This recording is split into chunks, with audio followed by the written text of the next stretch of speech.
नमस्कार दोस्तों, online classes में आपका हार्दिक स्वागत है, अभिनंदन है। सभी को राधे राधे, जय श्री कृष्ण। जैसा कि हम बात कर रहे थे सार्क की, हमारा जो टॉपिक चल रहा था वो चल रहा था सार्क। और सार्क की हमने बात की कि स्थापना हुई 1985 में, है ना। 1985 में स्थापना हुई और अधिकतर इसके जितने भी देश हैं वो भारतीय महाद्वीप के देश हैं, भारत के पड़ोसी देश है। इन्होंने मिलकर सार्क की स्थापना की है। तो सार्क के बारे में बहुत कुछ हमने पिछले उसमें देख लिया। आज जो हम बात करने वाले हैं वो सार्क का चार्टर एवं घोषणा के बारे में बात करेंगे, है ना। क्या बात करेंगे? सार्क का चार्टर एवं घोषणा के बारे में बात करेंगे दोस्तों।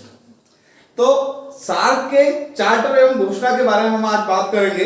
तो जो सार्क है इसके चार्टर में 10 धाराएं दे रखी है। कितनी धाराएं? 10 धाराएं दे रखी है। सार्क के चार्टर में 10 धाराएं दे रखी है दोस्तों।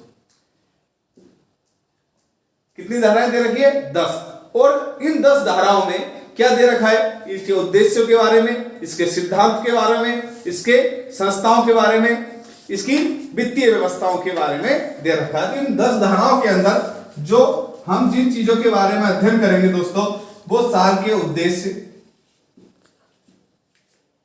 उद्देश्यों के बारे में दे रखा है। और बात करें हम सिद्धांतों के बारे में दे रखा है।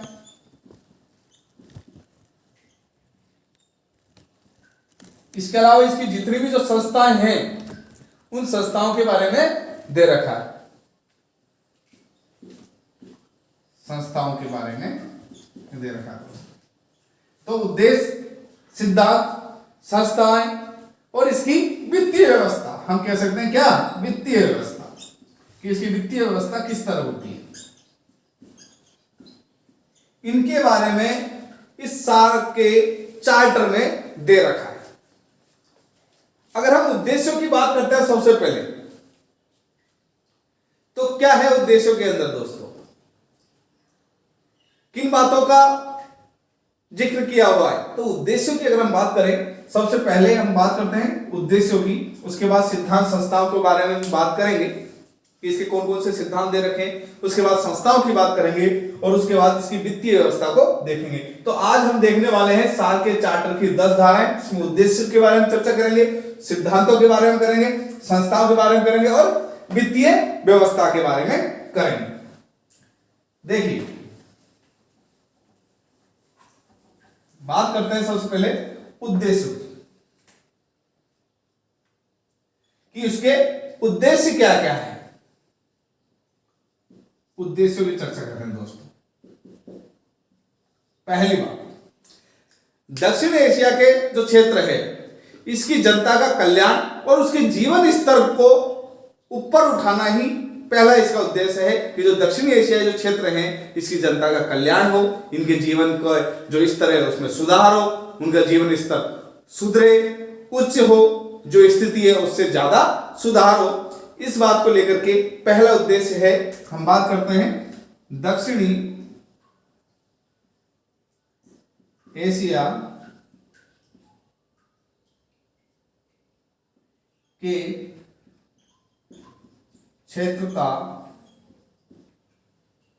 क्षेत्र के लोगों का कल्याण एवं जीवन स्तर को उन्नत बनाना। ठीक है मित्रों, तो पहला उद्देश्य क्या है इसका कि एशिया, दक्षिण एशियाई क्षेत्र के लोगों का कल्याण और उनके जीवन स्तर को उन्नत बनाना, उसमें सुधार लाना, यह इनका उद्देश्य है दोस्तों। अगर हम बात करें दूसरा कि अन्य क्या उद्देश्य हैं। तो सेकंड पॉइंट पर हम बात करेंगे कि दक्षिण एशिया के देशों की सामूहिक आत्मनिर्भरता में वृद्धि। दूसरा क्या है, दक्षिण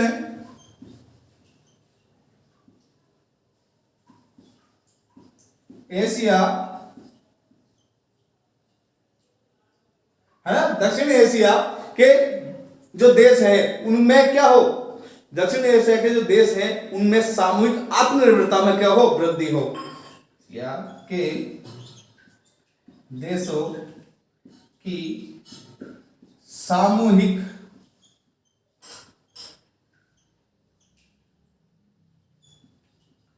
आत्मनिर्भरता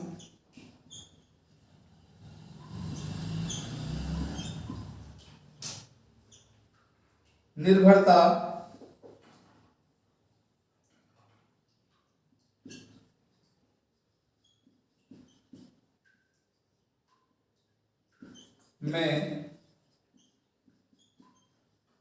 वृद्धि। ठीक है दोस्तों, तो क्या है कि दक्षिण एशिया के जो देश हैं वो आपस में मिलकर इतने आत्मनिर्भर हो जाए कि इन्हें जो विकसित देश हैं उनके पीछे ना भागना पड़े, एक दूसरे की सहयोग का इस तरह का एक मार्ग तलाशा जाए, एक दूसरे की सहयोग इस तरह किया जाए कि वो आपस में एक दूसरे के निर्भर होते हुए सामूहिक आत्मनिर्भर हो जाए। अर्थात सामूहिक आत्मनिर्भरता का मतलब यह है कि एक दूसरे पर तो निर्भर रहेंगे लेकिन वो अन्य किसी और पर निर्भर नहीं रहेंगे, अन्य किसी देश पर निर्भर नहीं रहेंगे। यह है सामूहिक आत्मनिर्भरता में वृद्धि। तो सामूहिक आत्मनिर्भरता में वृद्धि दूसरा उद्देश्य इसका रखा गया। अगर हम बात करते हैं आगे तो आर्थिक, सामाजिक, सांस्कृतिक विकास इसमें तेजी लेके आना, हाँ? आर्थिक,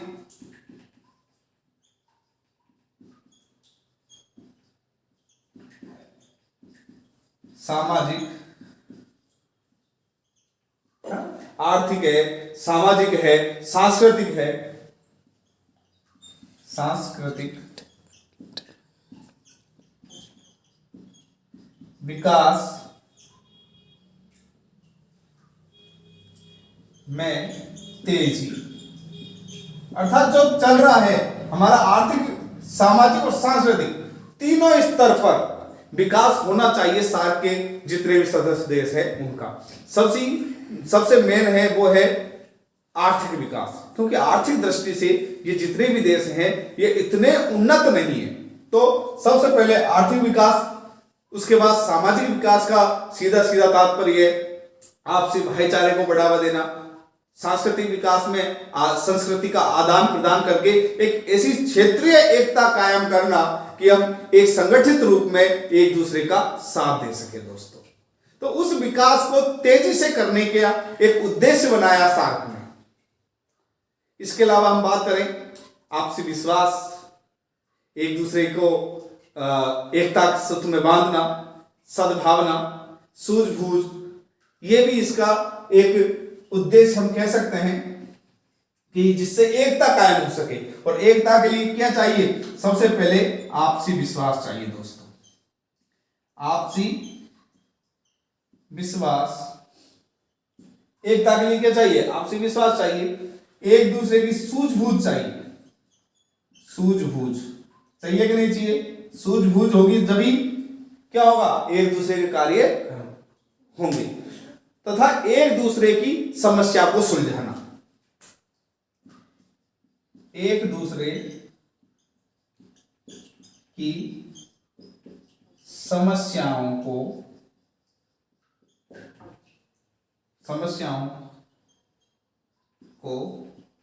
सुलझाना। ठीक है दोस्तों, तो उद्देश्यों की बात की हमने, तो आपसी विश्वास जागृत करना, सूझबूझ के साथ एक दूसरे की समस्याओं को सुलझाना। और यही नहीं, इसके अलावा चाहे हम वैज्ञानिक क्षेत्र कहें, चाहे टेक्नोलॉजी के क्षेत्र में कहें, चाहे आर्थिक क्षेत्र में कहें, एक दूसरे की सक्रिय सहयोग करना सबसे इंपॉर्टेंट बात है। जो हम 5वें पॉइंट में बात कर रहे हैं वो है सक्रिय सहयोग। सक्रिय सहयोग यहां लिख देता हूं मैं इधर, सक्रिय सहयोग।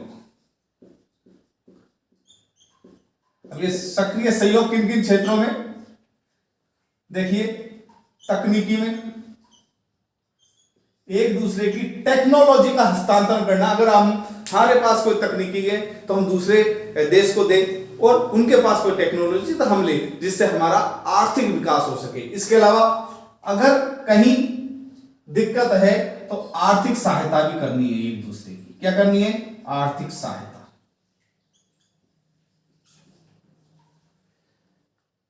इसके अलावा वैज्ञानिक क्षेत्र में सहयोग, क्योंकि वैज्ञानिक जो क्षेत्र है वो उन्नति का क्षेत्र है दोस्तों। अगर हम एक दूसरे के मिलकर के कार्य करेंगे तो हमारा विज्ञान ज्यादा उन्नत होगा, हमारी आर्थिक स्थिति में सुधार होगा, टेक्नोलॉजी ज्यादा डेवलप होगी। इसलिए इन तीनों क्षेत्रों में एक दूसरे का सक्रिय सहयोग की आवश्यकता है, और इस सक्रिय सहयोग के उद्देश्य को ध्यान में रखते हुए उन्होंने उद्देश्यों को बुना है अपने चार्टर के अंदर। जो चार्टर के अंदर 10 धाराएं हैं, उनके अंदर उद्देश्यों के अंदर इन्होंने इन बातों को रखा है दोस्तों। अब बात करते हैं सिद्धांतों की। सिद्धांत कौन कौन से हैं? अनुच्छेद 1 की बात तो हमने की है, अब अनुच्छेद 2 की बात करते हैं। अनुच्छेद 2 के अंदर सिद्धांतों की बात कर रखी है। देखिए, सिद्धांत कौन कौन से हैं दोस्तों?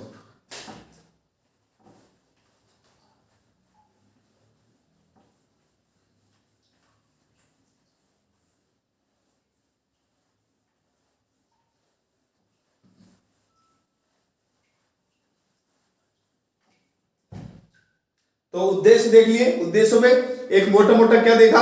जनता का कल्याण, जीवन स्तर में सुधार करना, सामूहिक आत्मनिर्भरता में वृद्धि करना, सामाजिक आर्थिक सांस्कृतिक विकास में तेजी लाना, आपसी विश्वास, सूझबूझ और एक दूसरे की समस्याओं को सुलझाना, वैज्ञानिक, आर्थिक और सामाजिक सांस्कृतिक टेक्नोलॉजी क्षेत्र में सक्रिय सहयोग करना। इन उद्देश्य को लेकर के साथ चला है दोस्तों।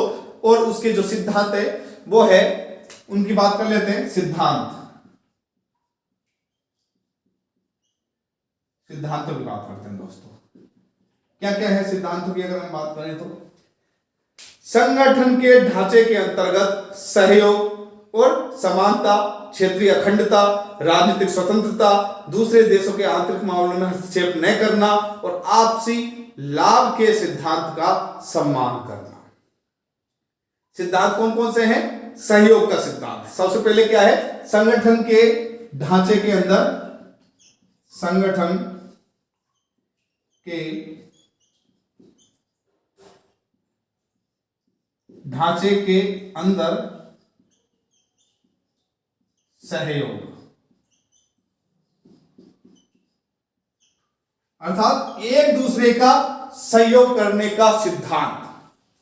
इसके अलावा समानता और क्षेत्रीय अखंडता को बनाए रखना।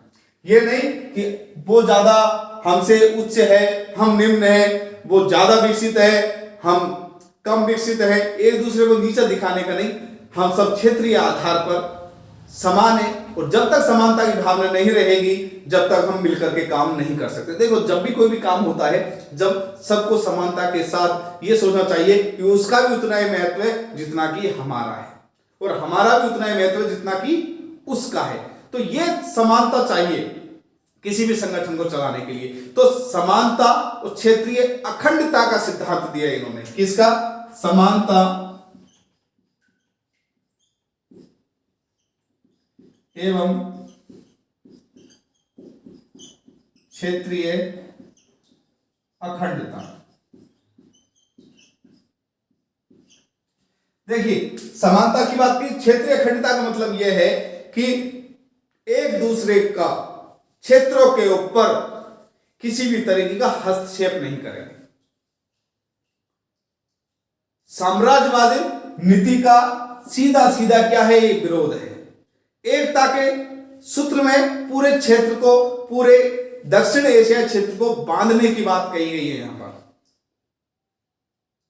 इसके अलावा अगर हम बात करते हैं सिद्धांतों की, तो राजनीतिक स्वतंत्रता और दूसरे देशों के आंतरिक मामलों में हस्तक्षेप नहीं करना। दूसरे देशों के मामलों में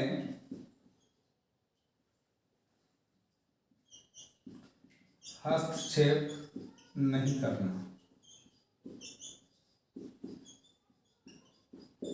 देखिए इसका सीधा सीधा तात्पर्य यह है, दूसरे देशों के जो आंतरिक मामले कौन से? आंतरिक मामले दोस्तों, मामले कौन से हैं? आंतरिक मामलों से सीधा सीधा ये तात्पर्य है कि हमारे जो घरेलू मसले हैं इसमें कहीं दूसरा देश हस्तक्षेप ना करे। जैसे कश्मीर मुद्दा है, हमारा और पाकिस्तान का आंतरिक मामला, हमारा आंतरिक मामला है, इसमें तीसरे देश को पंचायत करने की आवश्यकता नहीं है। जैसे चीन बहुत बार पंचायत करता है, गलत बात है।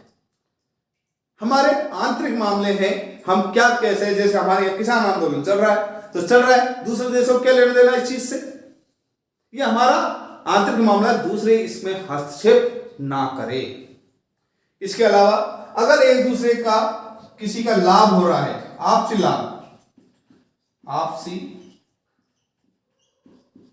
लाभ के सिद्धांत का सम्मान।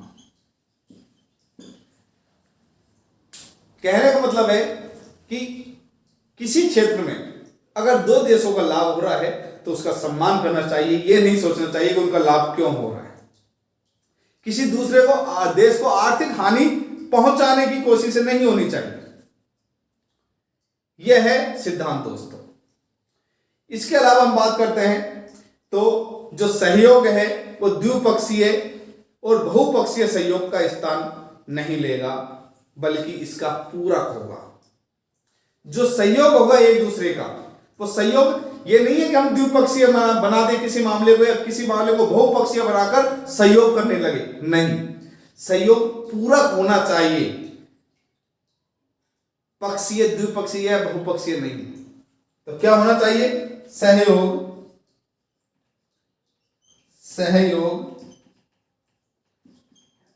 द्विपक्षीय या बहुपक्षीय न होकर पूरक होना चाहिए।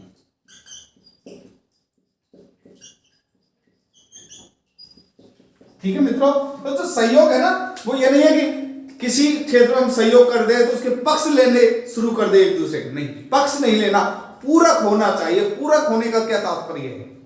पूरक होने का सीधा सीधा तात्पर्य किसी एक का पक्ष न लेकर किसी उसका सहयोग के देने के लिए, सहयोग के साथ साथ जो समानांतर है ना, वो उत्तरदायित्व की भावना चलनी चाहिए। सहयोग द्विपक्षीय और बहुपक्षीय के साथ साथ उत्तरदायित्वों का विरोधी नहीं होना चाहिए, समानांतर उत्तरदायित्व की भावना होनी चाहिए, है ना। तो क्या होने चाहिए? समानांतर सहयोग में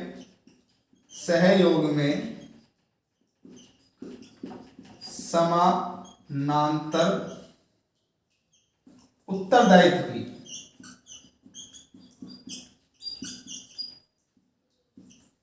भावना होनी चाहिए।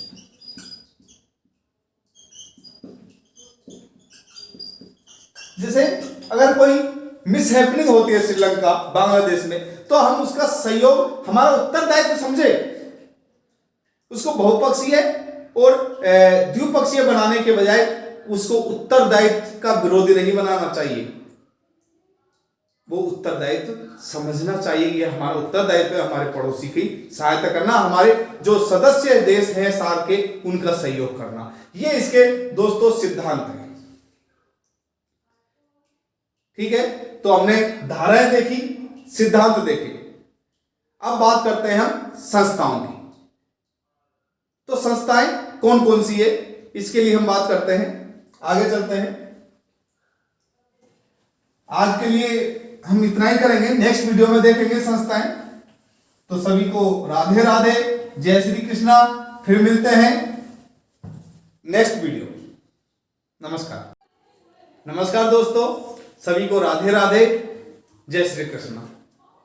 जैसा कि हम बात कर रहे थे सार्क के बारे में, सार्क के चार्टर और घोषणा के बारे में हम बात कर रहे थे, और इसके अंदर हमने जिन चीजों की चर्चाएं की वो हमने सार्क के उद्देश्यों को देखा दोस्तों, सार्क के सिद्धांतों की बात की, और उद्देश्य और सिद्धांतों से हमको ये सीधा सीधा समझ में आया कि सीधी सीधी जो मुख्य बात है वो है एक दूसरे के सहयोग, चाहे आर्थिक सहयोग की बात हो, चाहे सामाजिक सहयोग की बात हो, चाहे आर्थिक सहयोग की बात हो, एक दूसरे का सहयोग करते हुए अपना विकास करना, सामूहिक उत्तरदायित्व की भावना का विकास करना और सामूहिक क्षेत्र का विकास करना इंपॉर्टेंट बात है सार्क के लिए। अब इसके लिए चार्टर में 10 धाराएं की बात की हमने और 10 धाराओं की हमने बात की, उसमें हमने धारा में अनुच्छेद 1 और 2 देखे थे। आज हम बात करेंगे, जो बात करेंगे वो करेंगे अनुच्छेद 3, 4, 5, 6 के बारे में कि क्या क्या अनुच्छेदों में लिखा हुआ है। तो चार्टर के अंदर सार्क की निम्न संस्थाओं को लेकर रखा है। कौन कौन संस्थाएं उनको देखते हैं। चार्टर के अंदर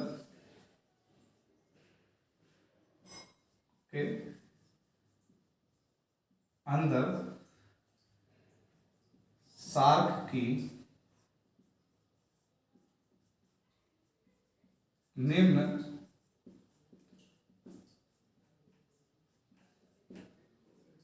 संस्थाओं का उल्लेख है। मित्रों, कौन कौन संस्थाएं हैं जिनका उल्लेख है दोस्तों? देखिए, नंबर 1 तो शिखर सम्मेलन का उल्लेख है। किसका उल्लेख है दोस्तों? शिखर सम्मेलन का उल्लेख है। मंत्री परिषद का उल्लेख है।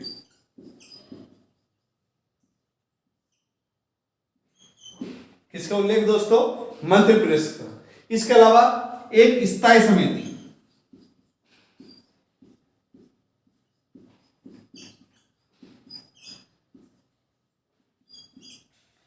है ना। तो मंत्री परिषद हो गए, स्थायी समिति होगी, एक तकनीकी समिति दोस्तों,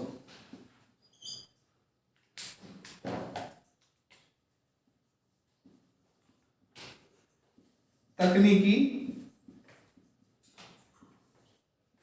समिति का उल्लेख है। तो शिखर सम्मेलन है, मंत्री परिषद है, तकनीकी समिति है, कार्यकारी समिति है दोस्तों, कार्य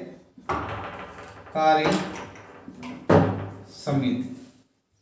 इसके अलावा अगर हम बात करें, वित्तीय प्रावधान कर रखे हैं, वित्तीय प्रावधान, इनकी हम चर्चा करने वाले हैं। निम्न चीजों की हम चर्चा करेंगे। शिखर सम्मेलन की बात करेंगे, मंत्री परिषद की बात करेंगे, स्थायी समिति की बात करेंगे, तकनीकी समिति, कार्यकारी समिति और वित्तीय समिति की हम बात करते हैं। तो दोस्तों, शिखर सम्मेलन की अगर हम बात करें तो शिखर सम्मेलन के बारे में अनुच्छेद 3 में लिख रखा है। क्या है शिखर सम्मेलन के बारे में? अनुच्छेद 3 में इसका वर्णन है दोस्तों। और अनुच्छेद 3 के अनुसार प्रतिवर्ष एक शिखर सम्मेलन होगा। कब होगा? समय क्या लिख रखा है? प्रतिवर्ष।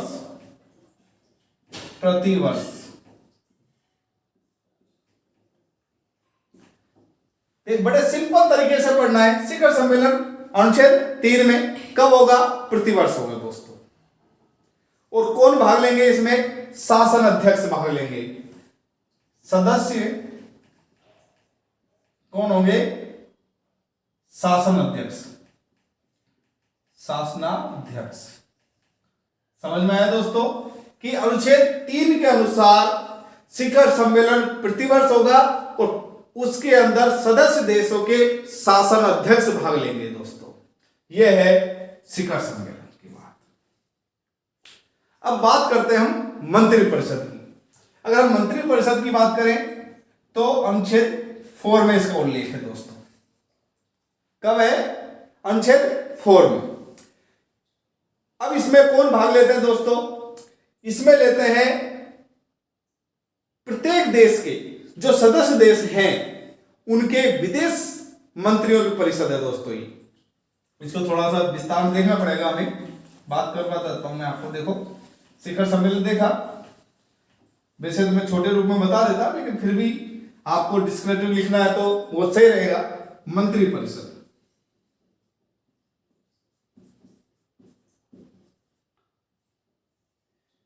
अनुच्छेद 4, ठीक है दोस्तों। इसके जो सदस्य होते हैं वो विदेश मंत्रियों की परिषद है। इसके अनुसार यह सदस्य देशों की किसकी है? सदस्य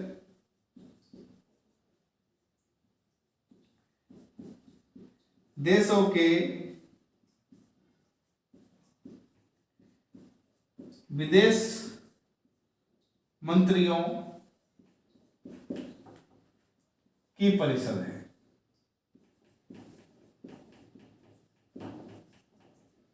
ठीक है दोस्तों, किनकी है? मंत्रियों की है, विदेश मंत्रियों की है। अब अगर हम बात करते हैं आगे, तो विदेश मंत्रियों की है, सॉरी मंत्रियों है ना, मंत्रियों की है। अब इसका कब होता है सम्मेलन? अगर हम बात करते हैं तो इसकी बैठक होती है, इसकी विशेष बैठक आवश्यकता अनुसार कभी भी हो सकती है, जब भी जरूरत पड़े, लेकिन 6 माह में एक बार बैठक होना आवश्यक होती है। तो बैठक की अगर हम बात करते हैं तो बैठक कभी भी हो सकती है, कभी भी आवश्यकता होने पर।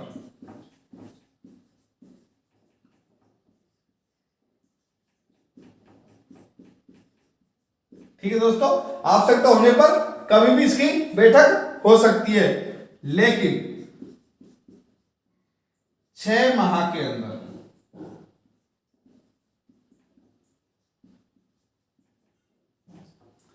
6 माह के अंदर दोस्तों एक बैठक होना आवश्यक है। एक बैठक होना क्या है? आवश्यक है दोस्तों। समझ में आ गई बात? एक बैठक होना आवश्यक है। अब ये मंत्रि परिषद कार्य क्या करती है? कौन कौन से कार्य करती है अपने बैठकों में? किन चीजों की निर्धारण करती है? तो इसके जो कार्य हैं उनकी हम चर्चा कर लेते हैं। आपने ये सब लिख लिया होगा, कार्य देख लेते हैं। देखिए कार्यों की अगर हम बात करें, कार्य कौन कौन से हैं इसके? देखिए दोस्तों, अगर हम कार्यों की बात करें तो संघ की नीतियों का निर्धारण करना। क्या है? संघ की नीतियों का निर्धारण। संघ की नीतियों का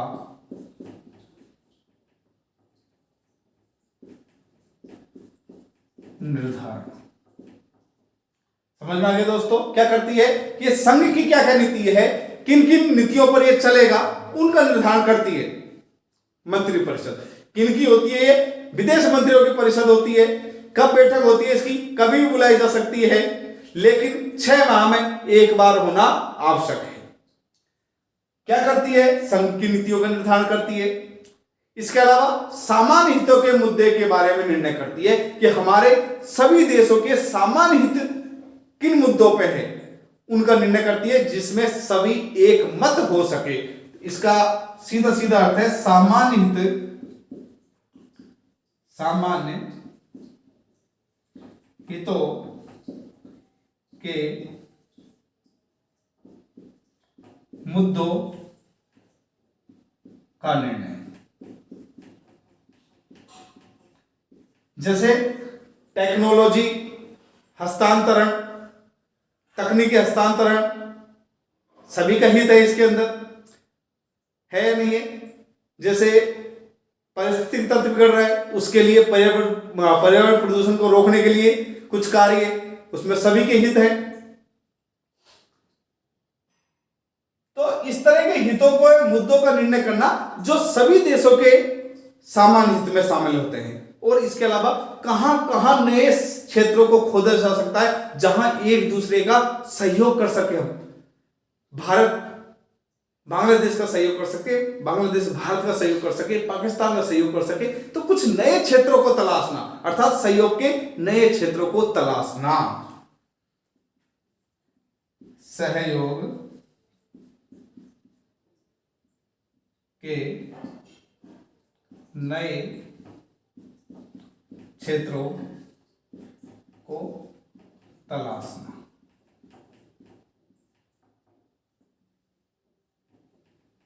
ये कार्य कि हम सहयोग के नए क्षेत्र तलाश सके दोस्तों, ये कार्य है इसके। तो संघ की नीति का निर्धारण करना, सामान्य हित के मुद्दे के बारे में निर्णय लेना, सहयोग के नए क्षेत्रों को तलाशना, यह है मंत्रिपरिषद जो कि अनुच्छेद 4 में दे रखी है। अब बात करते हैं हम स्थायी समिति की। क्या है स्थायी समिति के बारे में दोस्तों?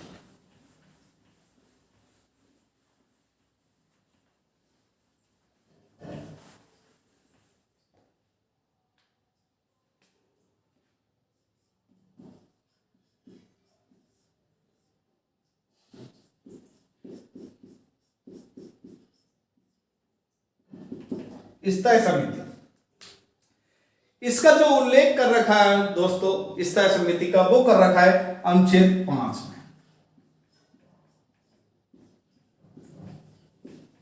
इसमें कर रखा है दोस्तों अनुच्छेद 5 में।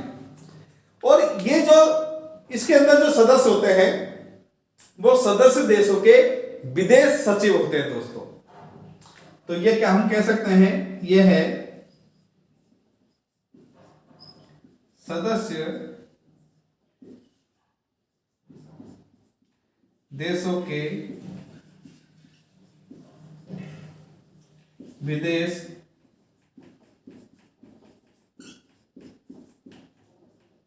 सचिवों, यह सदस्य देशों के विदेश सचिवों की समिति है।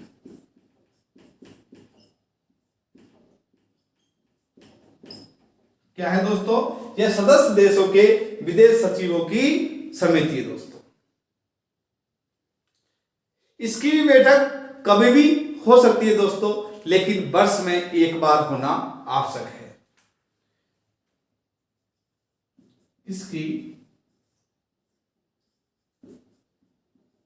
बैठक वर्ष में कभी भी हो सकती है।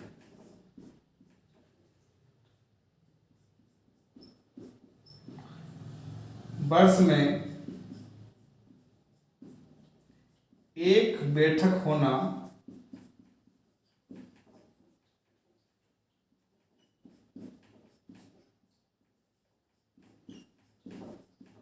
आवश्यक है मित्रों। क्या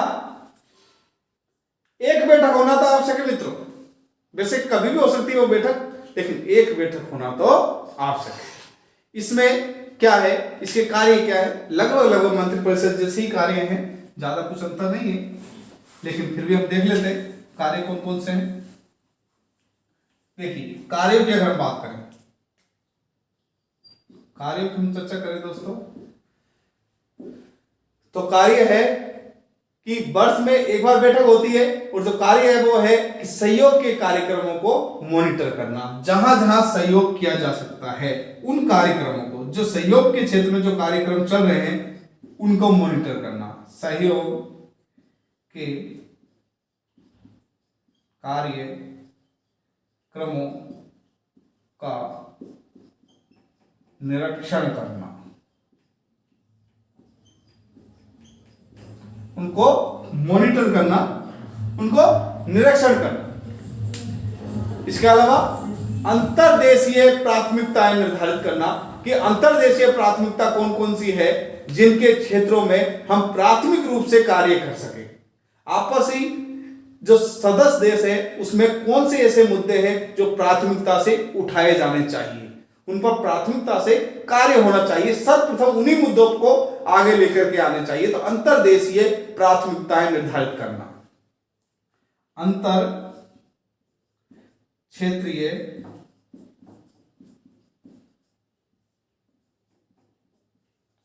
प्राथमिकताएं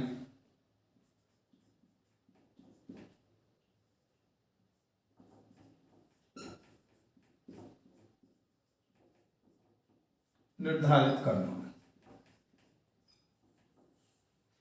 अंतर क्षेत्रीय प्राथमिकताएं निर्धारित करना दोस्तों, कि कौन कौन सी ऐसी क्षेत्रीय प्राथमिकताएं जिनको सर्वप्रथम आगे लेके आना चाहिए। इसके अलावा अध्ययन के आधार पर सहयोग के नए क्षेत्रों को पहचान, वही नवीन क्षेत्रों की खोज करना।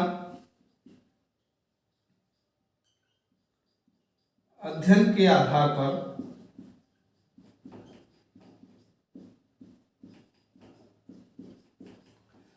सहयोग के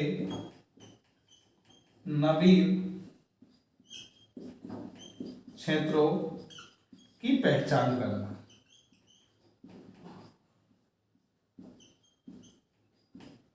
ठीक है दोस्तों, यह है आपकी स्थायी समिति के कार्य।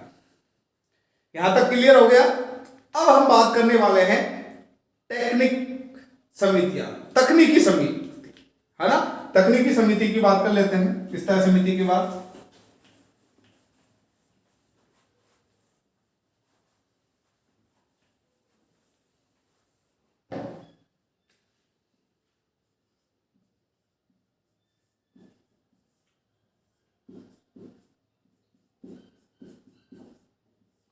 दोस्तों, तकनीकी समिति, इसका जो उल्लेख है वो अनुच्छेद 6 के अंदर है। किसके? अनुच्छेद 6 में उल्लेख है इसका। ज्यादा कुछ काम नहीं है इसका। ये सभी देशों के प्रतिनिधि होते हैं इसके अंदर, है ना। सभी सदस्य देशों के प्रतिनिधि होते हैं। सभी सदस्य देशों के प्रतिनिधि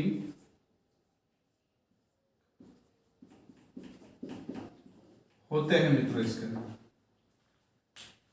समझ में आ गई बात।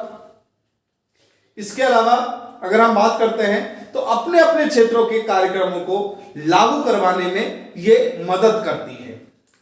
क्या करती है? अपने अपने क्षेत्रों के, अपने अपने क्षेत्रों के कार्यक्रमों को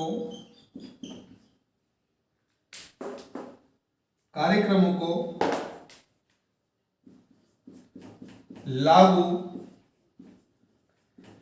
करवाने में मदद करती है।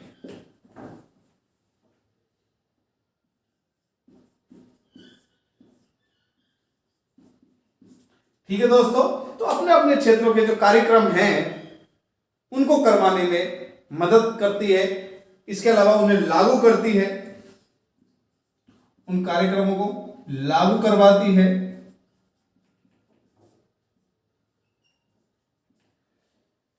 तो मदद करती है और उन्हें लागू करवाती है। इसके अलावा उनमें संबंध पैदा करती है, समन्वय लेके आती है। जो कार्यक्रम चलते हैं तो वो कार्यक्रम आपसी समन्वय से होते हैं। तो आपसी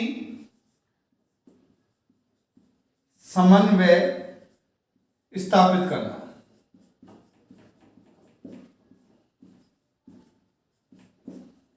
समन्वय स्थापित करना, सहयोग करना,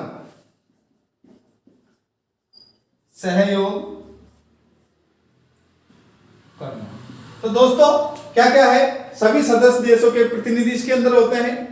अपने अपने क्षेत्रों में के कार्यक्रमों को लागू करवाने में मदद करती है। इसके अलावा लागू करवाती है, उन्हें आपसी समन्वय स्थापित करती है और सहयोग करती है दोस्तों। इसके अलावा और कौन कौन सी चीजें हैं जो हमें सार्क देशों के अंदर देखनी, जिनकी आपको बात करनी है? सार्क देशों के चार्टर एवं घोषणा के अंदर हमने देखा शिखर सम्मेलन की बात की, हमने मंत्री परिषद की बात की, हमने स्थायी समिति की बात की, हमने तकनीकी समितियों की बात की।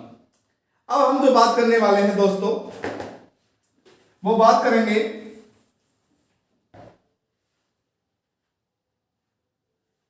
एक सेकंड दोस्तों।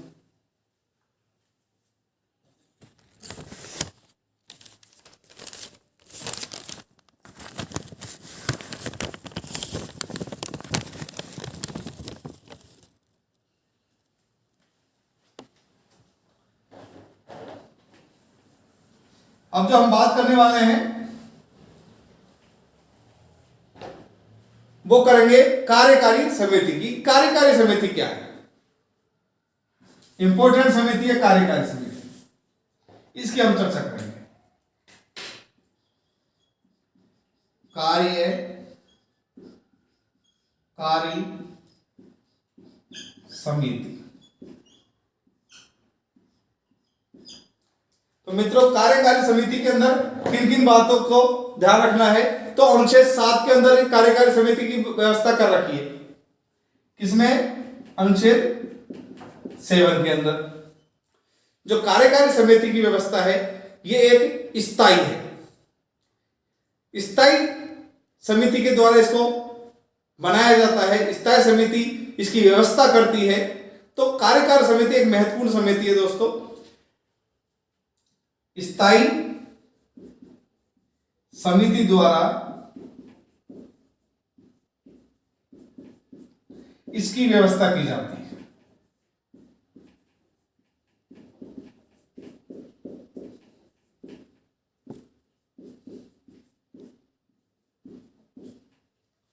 और ये जो समिति है दोस्तों, कार्यकारी समिति है, ये लगातार कार्य करती रहती है। ऐसा नहीं है कि इसको वर्ष में एक बार बैठती है, 2 बार बैठती है, ये लगातार ही कार्य करती रहती है दोस्तों। तो ये इंपॉर्टेंट समिति है कार्यकारी, जो लगातार कार्य को आगे बढ़ाती है। इसके बाद जो इंपॉर्टेंट रोल है वो है सचिवालय का। वो पढ़ने वाली चीज है और उसका अलग से भी प्रश्न पूछा जाते हैं, छोटे प्रश्नों में भी आ जाता है कि सार्क सचिवालय के बारे में बताइए। तो बात कर रहे हैं हम सचिवालय। सचिवालय, अगर हम सचिवालय की बात करें तो दोस्तों सचिवालय का जो उल्लेख है वो है अनुच्छेद 8 के अंदर। किसके अंदर है? अनुच्छेद 8 के अंदर। और इस सचिवालय का जो स्थापना हुई है दोस्तों, वो स्थापना जब द्वितीय सार्क सम्मेलन हुआ था उसके बाद हुई थी, है ना? कब हुई थी? सेकंड सार्क सम्मेलन के बाद इसकी स्थापना की घोषणा की गई दोस्तों। सेकंड सार्क सम्मेलन के बाद इसकी स्थापना की घोषणा की गई दोस्तों। और जो इसकी स्थापना हुई वो बंगलोर में 16 जनवरी 1987 को। कब? बंगलोर में, है ना? बेंगलोर में 16 जनवरी 1987, जनवरी 1987। ठीक है दोस्तों, यहां तक समझ में आ गया। ये कार्य कब से करना शुरू की? तो एक दिन बाद ही 17 जनवरी 1987 से कार्य चालू हो गया, इसमें कार्य प्रारंभ हो गया दोस्तों। बंगलोर में इसकी स्थापना होती है, बेंगलोर में 16 जनवरी 1987 को इसकी स्थापना होती है। 17 जनवरी से कार्य करना शुरू कर देती है। इसका जो मुख्यालय होता है, इसका मुख्यालय कहां दोस्तों? अगर हम मुख्यालय की बात करें, देखिए मुख्यालय, इसका मुख्यालय नेपाल में है दोस्तों। नेपाल की राजधानी काठमांडू में, है ना? कहां पर? काठमांडू। और ये काठमांडू किसकी राजधानी है? नेपाल की दोस्तों। किसकी है? नेपाल की। तो इसका मुख्यालय कहां हुआ? काठमांडू हुआ दोस्तों। और इसका जो प्रथम सचिव बनता है वो बांग्लादेश का बनता है दोस्तों। प्रथम सचिव की अगर हम बात करें, सचिवालय के प्रथम सचिव की, प्रथम सचिव ये कहां का है? बांग्लादेश का।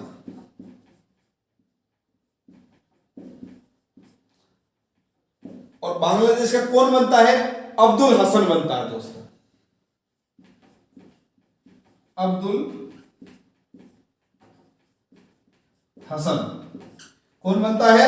अब्दुल हसन जो बांग्लादेश का है वो इसका प्रथम सचिव बनता है, प्रथम महासचिव बनता है। और ये महासचिवों का कार्यकाल कितना होता है दोस्तों? अगर हम महासचिवों के कार्यकाल की बात करें तो इनका कार्यकाल होता है 2 वर्ष।